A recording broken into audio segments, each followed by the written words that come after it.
یقین کی طاقت۔ ایک چھوٹے سے گاؤں میں فہد نام کا ایک نوجوان رہتا تھا۔ وہ بہت محنتی تھا لیکن اس کے حالات ہمیشہ مشکل میں رہتے۔ دن بھر کھیتوں میں کام کرتا لیکن آمدنی اتنی نہیں تھی کہ گھر کے خرچے آسانی سے چل سکیں۔ ایک دن فہد کے گاؤں میں ایک بزرگ آئے جنہیں لوگ دانشور بابا کہتے تھے۔ انہوں نے گاؤں کے سب نوجوانوں کو جمع کیا اور کہا، جو شخص میرے دیے گئے پتھر کو بیچ کر سب سے زیادہ قیمت حاصل کرے گا میں اسے شہر کے ایک بڑے اسکول میں مفت تعلیم دوں گا۔ فہد نے بھی وہ پتھر لیا۔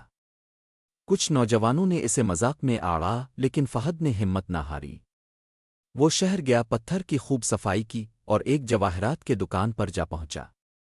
دکاندار نے اسے غور سے دیکھا اور کہا، یہ تو نایاب قیمتی پتھر ہے، میں تمہیں اس کے 10,000 روپے دیتا ہوں۔ فہد حیران بھی ہوا اور خوش بھی۔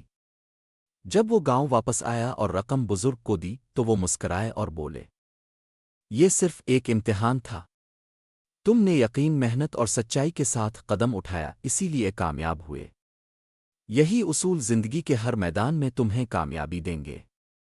سبق: یقین، محنت اور سچائی انسان کو ہر آزمائش میں کامیاب بناتے ہیں۔